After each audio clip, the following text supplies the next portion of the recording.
Revision classes में आपका स्वागत है। हम आज देखेंगे अंग्रेज़ों की भू राजस्व नीतियाँ, मतलब कि ब्रिटिश शासन के अंतर्गत भारत की अर्थव्यवस्था पर क्या क्या प्रभाव पड़ा, उनकी भू राजस्व जो व्यवस्थाएं थी वो क्या क्या थी वो देखेंगे। ये वेरी वेरी इंपॉर्टेंट है पीटी और मेंस दोनों के लिए। इसके पीछे देखिएगा कि आपका यह स्थायी बंदोबस्त क्या है, मालवाड़ी क्या है और रैयतवाड़ी क्या है, सब देखेंगे। तो आइए शुरू करते हैं। अगर वीडियो अच्छी लगती है तो लाइक करिए, ये लाइक करिए और आप सब्सक्राइब करिए और कमेंट करिए, दोस्तों के साथ शेयर भी करिए, ठीक। और आपको पीडीएफ अगर चाहिए तो टेलीग्राम लिंक है डिस्क्रिप्शन बॉक्स में, उससे आके पीडीएफ मिल जाएगा, आप मांग लीजिएगा, ठीक है। आप देखिए, आइए शुरू करते हैं, इसको क्लियर करते हैं थोड़ा। देखिए, अंग्रेज़ों की भू राजस्व नीतियाँ क्या है। अस्थाई बंदोबस्त, इसका जनक कौन है? आपका कॉर्नवालिस है। लार्ड मत कहिएगा इन सबको, लार्ड करने लायक नहीं है सब ये, इसको हमेशा लिखा भले रहे लेकिन नेगलेक्ट किया करिए। कॉर्नवालिस 1793 में लागू करता है, अपने लास्ट समय में लागू करता है ये, और भारत के 19% क्षेत्र पे अस्थाई बंदोबस्त लागू हुआ था। और आप देखेंगे कि ये बंगाल, बिहार, उड़ीसा जैसे कि गाजीपुर, वाराणसी, इन सब क्षेत्रों में अस्थाई बंदोबस्त आपका था, ठीक है। उसके बाद आप देखेंगे कि अस्थाई बंदोबस्त का जो सामान्य परिचय, इसके अंतर्गत क्या क्या देखना है वो देखिएगा, ध्यान से दीजिएगा। अस्थाई बंदोबस्त के अंतर्गत आपका इसका सामान्य परिचय, अस्थाई बंदोबस्त को लाए जाने के कारण, अस्थाई बंदोबस्त की आपका विशेषताएं या उपबंध या मुख्य तत्व क्या है, अस्थाई बंदोबस्त की कमियां हैं, अस्थाई बंदोबस्त आपका के सकारात्मक पक्ष देखेंगे, ठीक है। देखिएगा, जो भू राजस्व व्यवस्था, लैंड रेवेन्यू सेटलमेंट जो था, इसके अंतर्गत आप इसकी भूमिका थोड़ा समझ लीजिए। इसका थोड़ा सा हम इसको क्लीन करते हैं, थोड़ा सा क्लीन करते हैं, डिलीट करते हैं, इसको लेते हैं यहाँ पे, देखिए ऐसे इसको हटाते हैं, यहीं से देखते हैं। देखिए, भू राजस्व तीन प्रकार का भू राजस्व व्यवस्था लागू किया था अंग्रेजों ने। बंगाल, बिहार, उड़ीसा, उत्तरी पश्चिमी प्रांत और बनारस का खंड जो गाजीपुर के क्षेत्र लेते हुए, और उत्तरी कर्नाटक, इसमें आपका अस्थाई बंदोबस्त, इसे जमादारी प्रथा भी कहते थे, ये लागू होता है 19% क्षेत्र पे। फिर दूसरी व्यवस्था क्या थी, हो गए ना, अब सुनते रहिएगा, लिखें क्या, लिखने में टाइम लगता है। और जो रैयतवाड़ी थी वो आपका बम्बई और मद्रास के अधिकतर क्षेत्रों में लागू थी, असम में भी लागू थी। असम और असम के अन्य भागों में यह प्रचलित थी। जो समस्त भारत की भूमि का 51% है आपका, 51% जो थी, 51%, ओ नरक हो गया है तो 51%, मान जा भैया, 51% आपका ये रैयतवाड़ी थी। 19% जो थी आपका रैयतवाड़ी, यह अस्थाई बंदोबस्त है। 19% अस्थाई बंदोबस्त, इससे कर लीजिएगा। फिर आता है आपका तीसरी जो माहलवाड़ी थी, माहलवाड़ी 30% थी। 19, 51, 30, मतलब नीचे शुरू करिएगा, नीचे से ऊपर, तो 30% ये माहलवाड़ी थी, 30%, ठीक है। माहलवाड़ी यम कर देते हैं इसको, यम, तो माहलवाड़ी थी। माहलवाड़ी कहाँ कहाँ थी? उत्तरी पश्चिमी प्रांत, मतलब उत्तरी पश्चिमी प्रांत है आपका, मध्य प्रांत था, पंजाब, मध्य प्रदेश वाला क्षेत्र पंजाब था। और ये व्यवस्था जो 30% पे लागू हुई थी, ये हमने देखा। अब इनको हम लेके करके देखते हैं शुरू, की इनकी भूमिका खत्म होती है, अब इनकी स्टोरी शुरू करते हैं। देखिए, थोड़ा सा ऊपर करते हैं। अब अस्थाई बंदोबस्त के अन्य नाम क्या क्या है देखिएगा, अन्य नाम, इसे जागीरदारी कहते हैं, मालगुजारी कहते हैं, इस्तमरारी कहते हैं, बंदोबस्त कहते हैं, परमानेंट सेटलमेंट कहते हैं, बिस्वेदारी कहते हैं। ये सारे नाम पूछा है एग्जाम में और पूछता रहेगा, और पूछता था, पूछता है, पूछता रहेगा। सारे नाम याद रहने चाहिए कि अस्थाई बंदोबस्त को जागीरदारी, मालगुजारी, इस्तमरारी, आपका बिस्वेदारी, बंदोबस्त कहते हैं, और उसके बाद परमानेंट सेटलमेंट कहते हैं इंग्लिश में। अस्थाई बंदोबस्त का सामान्य परिचय और पृष्ठभूमि, ठीक है। देखिएगा, मैजिक पेन लेते हैं जिससे थोड़ा सा वर्ष 1757 ईस्वी में प्लासी का जब युद्ध हुआ, प्लासी, और 1764 में बक्सर के युद्ध की विजय के बाद आपका अंग्रेजों ने बंगाल, बिहार, उड़ीसा से भू राजस्व कर पुराने या देसी तरीके से वसूला था।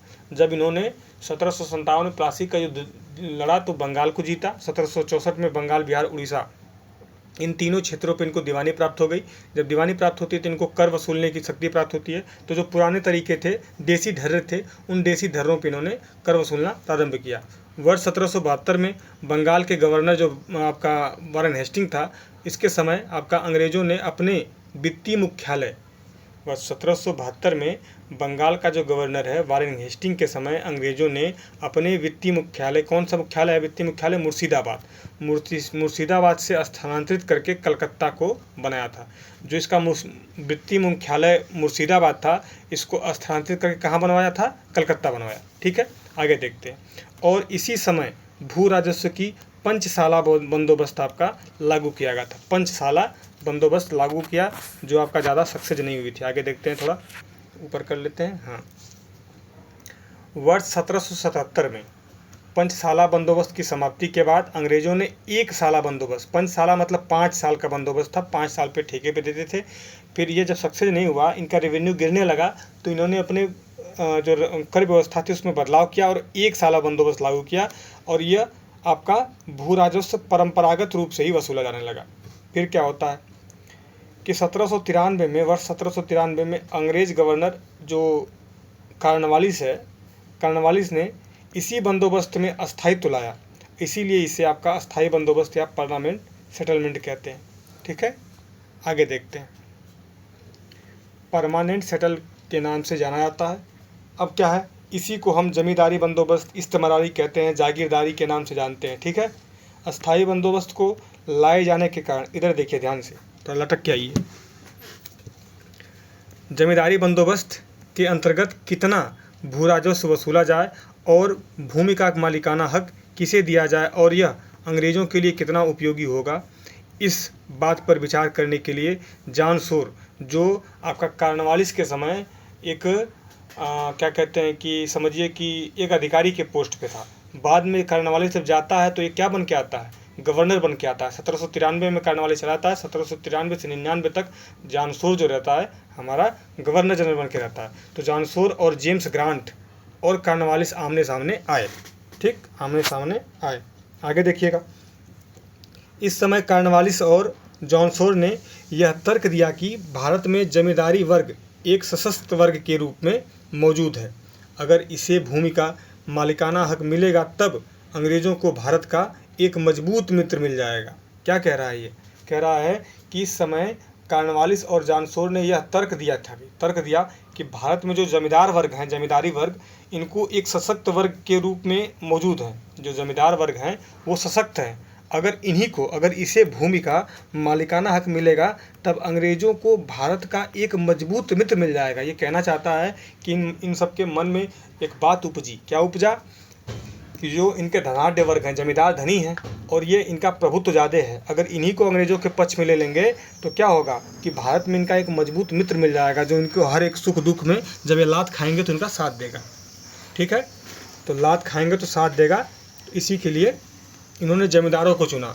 जबकि दूसरी तरफ जेम्स ग्रांट का मानना था कि मालिकाना हक किसानों के पास ही रखा जाए, क्योंकि वे भूमि के परंपरागत और विधिक अधिकारी हैं। लेकिन जेम्स ग्रांट की बात नहीं सुनी और बाद में वो रैयतवाड़ी व्यवस्था में देखेंगे। अर्थात आपका अंग्रेज़ों ने स्वयं को आर्थिक रूप से मजबूत करने के लिए भारत के जमींदार वर्ग को अपना मित्र बनाने के लिए इस बंदोबस्त को लाया था। ठीक है, विशेषताएं और मुख्य उपबंध देखेंगे। विशेषताएं हैं, मुख्य तत्व क्या है इसका, उपबंध देखिएगा। इस बंदोबस्त को गवर्नर जनरल कॉर्नवालिस ने 1793 में बंगाल, बिहार, उड़ीसा, वाराणसी मतलब उत्तरी क्षेत्र वाराणसी, गाजीपुर के क्षेत्र में लागू किया। उत्तरी कर्नाटक में भी लागू किया था। ठीक है, उत्तरी कर्नाटक में भी लागू किया गया था, याद रखिएगा। इस व्यवस्था को अंग्रेज़ों ने भारत भूमि के कुल 19% भाग पर लागू किया। जितना भारत हमारा संपूर्ण भारत है उसका 19% क्षेत्र पे लागू किया। इस व्यवस्था में भूमि का मालिकाना हक किसानों से छीनकर आपका जमींदारों को दे दिया गधों ने, और इसमें जमींदारों को भूमि का मालिक बनाया गया। उसे भूमि को खरीदने और बेचने का पैतृक अधिकार भी मिल गया। देखिए कितनी कहानी रची गई। आगे देखिएगा, जमींदार कृषकों से भू राजस्व वसूल कर 10/11 अंग्रेज़ों को, जबकि 1/11 स्वयं रखते थे। अब क्या था कि इनको फिक्स हो गया था कि जो 10/11 हिस्सा है आपका अंग्रेज़ों को देना है और 1/11 हिस्सा ज़मींदारों को रखना है। तो ज़मींदार को अब मौका मिल गया। देखिए अब कैसे किसी चीज़ का कोई फ़ायदा उठाएगा। अब मान लीजिए कि फिक्स हो गया कि 11 कोई चीज़ है, उसमें से 10/11 हम अंग्रेज़ों को देंगे, 1/11 खुद रखेंगे, 1/11वां हिस्सा खुद रखेंगे। तो क्यों भाई ये इतना वसूलेंगे, इससे ज़्यादा वसूलेंगे। और जब अंग्रेज़ों को फिक्स इतना ही देना है तो हम 1/11 क्यों रखेंगे, ज़्यादा वसूलेंगे, ज़्यादा रखेंगे, इनको इतना ही दे देंगे। ये कहानी जमींदारों ने शुरू की। जमींदार कृषकों को भूमि पट्टे पर देने का अधिकार था। इसी व्यवस्था में सूर्यास्त कानून स्थापित किया गया, जिसमें जमींदारों को निश्चित तिथि से सूर्यास्त से पूर्व आपका अंग्रेज़ों को जमींदारी देनी पड़ती थी, कर देना पड़ता था। रुकिएगा, कर देना पड़ता था। ये 1 मिनट, अरे यार माता रानी कहाँ गया।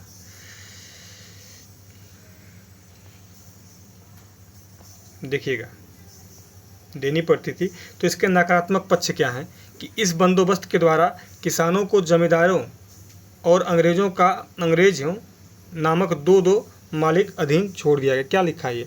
लिखा है कि इस बंदोबस्त के द्वारा किसानों को जमींदारों और अंग्रेज नामक दो मालिकों के अधीन छोड़ दिया गया। दो इनके मालिक हो गए, दोनों इनको प्रताड़ित करते थे। इसके द्वारा कृषक से ही उनका मालिकाना हक छीन लिया गया। अब न कृषक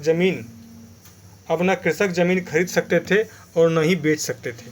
ठीक है, देखिए तो क्या होता है कि अब वे केवल जमींदारों और प्रदत्त भूमि पर खेती करके जमींदारों को भू राजस्व कर चुकाते थे।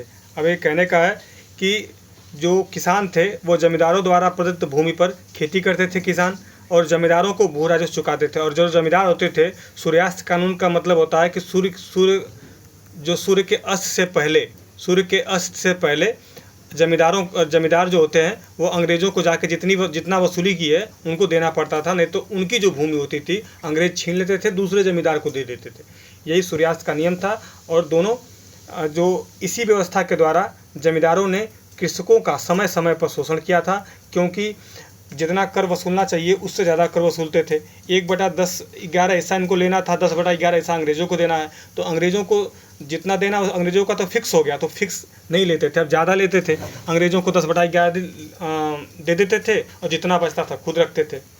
फिर क्या है, यह व्यवस्था जमींदारों के खिलाफ भी थी, क्योंकि सूर्यास्त कानून के द्वारा जमींदारों को निश्चित तिथि पर, मतलब निश्चित समय पर आपका सूर्यास्त के पूर्व लगान देना पड़ता था। और ठीक है, तो क्या था कि यह व्यवस्था, यहाँ से देखते हैं, यह व्यवस्था जमींदारों के खिलाफ भी थी, क्योंकि सूर्यास्त कानून के द्वारा जमींदारों को निश्चित तिथि या निश्चित समय पर होगा, निश्चित समय पे, क्योंकि सूर्यास्त का नियम समय पर लगता है, तो समय पर सूर्यास्त के पूर्व लगान देना पड़ता था। और इसमें कुछ उदार प्रकार के जमींदार भी थे। जब वे निश्चित समय पर जमींदारी नहीं दे पाते थे तो क्या होता था कि उनकी जमींदारी छीनकर दूसरे को आवंटित कर दी जाती थी। कहने का मतलब क्या, उदार क्या होता है, उदार जमींदार, जैसे कि जिन किसानों को भूमि आवंटित करते थे जमींदार, तो जमींदार में से कुछ ऐसे जमींदार होते थे बहुत उदार होते थे। क्या होता था कि किसानों के पास अगर लगान नहीं होती थी तो वो क्या करते थे कि उनसे लगान ज़बरदस्ती वसूलते नहीं थे, और उस लगान को वो चुका नहीं पाते थे सूर्यास्त के अंतर्गत। तो क्या होता था कि ये जो जमींदार होते थे, ये जमींदार इन जमींदारों से जमींदारी छीन के जो दूसरे गधे जमींदार होते थे उनको दे दी जाती थी। ठीक है, अब देखिएगा कि आवंटित कर दी जाती थी। अब ऊपर चलते हैं, यहाँ देखिएगा, इससे जमींदारी प्रथा के अंतर्गत उप जमींदारी प्रथा का प्रारंभ हुआ, जिसमें आपका दूर दराज के क्षेत्रों से आए जमींदारों को जमींदारी मिली, इसलिए उप जमींदारी को दूरवासी जमींदारी भी कहा गया। इसके द्वारा आपका कृषकों का शोषण और बढ़ गया। अब मतलब क्या हुआ, मान लीजिए यहाँ पे जमींदार है और एक जमींदार यहाँ पे ये पेन चेंज करते हैं, यहाँ पे जमींदार है और इसकी ज़मीन सूर्यास्त पे कानून लगा और इसकी जमींदारी छीन गई, और कोई जमींदार अब दूर का है, वो सब समय से अपना लगान चुकाता है, तो इसकी भूमि इसको आवंटित कर दी जाती थी। तो अब ये भाई इतना दूर बैठा है, यहाँ पे आएगा तो इसको सारे नए किसान मिलेंगे, नए लोगों से वसूली ज़्यादा करेगा, तो शोषण और बढ़ गया। ठीक है, शोषण और बढ़ गया। इसको क्लीन करते हैं, और अरे क्लीन करने के चक्कर में कॉपी हो जा रहा है। हाँ, फिर सकारात्मक पक्ष देखेंगे। सकारात्मक पक्ष के अंतर्गत क्या आता है कि ये सकारात्मक पक्ष, इससे आपका अंग्रेज़ों को लगभग 10/11 भाग के रूप में एक मुफ्त राशि प्राप्त होती थी। अंग्रेज़ों को इस राशि से कुछ भी अंश खर्च नहीं करना पड़ता था। इससे अंग्रेज अधिकारियों एवं कर्मचारियों के वेतन देने से भूमि की देखरेख करने से बच गए थे। अब क्या हुआ, अब ये लाइन बहुत अच्छी लिखी है, कहता है कि अंग्रेज़ का कुछ खर्चा नहीं होता था। क्यों खर्चा नहीं होता था? क्योंकि सारी भूमि तो पट्टे पे दे दी थी अंग्रेज, मतलब सारी भूमि तो ज़मींदारों को दे दी है, और ज़मींदारों को भूमि दे दी है। ज़मींदार वसूलते हैं किसानों से, तो अंग्रेज़ तो ज़मींदारों को कुछ नहीं दे रहे हैं। ये किसानों से बचा हुआ आपका धन ज़मींदार ले जा रहे हैं। ज़मींदार कुछ हिस्सा रख के फिर वापस कर दे रहे हैं अंग्रेज़ों को, तो आपका सब कुछ किसानों का जा रहा है। यही कह रहा है ये कि सब कुछ उनका बच जाता है। इससे आपका ज़मींदारों को भी बड़े पैमाने पर लाभ हुआ था। विचार देखिए क्या है कि इस बंदोबस्त पर विचार प्रकट करते हुए मार्शमैन RRMR ने कहा है कि इसका समर्थन किया है और कहा है कि इस व्यवस्था को अंग्रेज़ों ने अच्छे मंतव्यों के तहत लाया था, लेकिन होम्स इतिहासकार हैं, जैसे इतिहासकार ने कहा कि यह व्यवस्था अंग्रेज़ों की भयानक भूल का मामला था। ठीक है, अब मेंस का क्वेश्चन 250 शब्दों में लिखने को आता है। देखिएगा, 2 क्वेश्चन है। एक है कि अस्थायी बंदोबस्त की व्यवस्था क्या थी, और इसकी विशेषताओं को बताते हुए यह बताइए कि कैसे यह व्यवस्था अंग्रेज़ों को भयानक भूल थी, इसका मामला बन गई थी। 250 शब्दों में लिखना है। इसको हम होम्स से रिलेटेड करके लिखेंगे और इनका भी मंतव्य देंगे, किनका? मार्शमैन का। जैसे इतिहासकारों का मंतव्य दे के हम इसको लिख सकते हैं। दूसरा क्वेश्चन है कि अस्थायी बंदोबस्त के मुख्य तत्वों का वर्णन करते हुए यह बताएं कि इससे अंग्रेज़ों और ज़मींदारों को क्या लाभ हुए और वह क्या नुकसान हुआ। ये 250 शब्दों में लिखना है। ठीक है, अब हमारा नेक्स्ट आता है रैयतवाड़ी व्यवस्था। ठीक, रैयतवाड़ी व्यवस्था देखेंगे अगली वीडियो में। धन्यवाद, जय हिंद।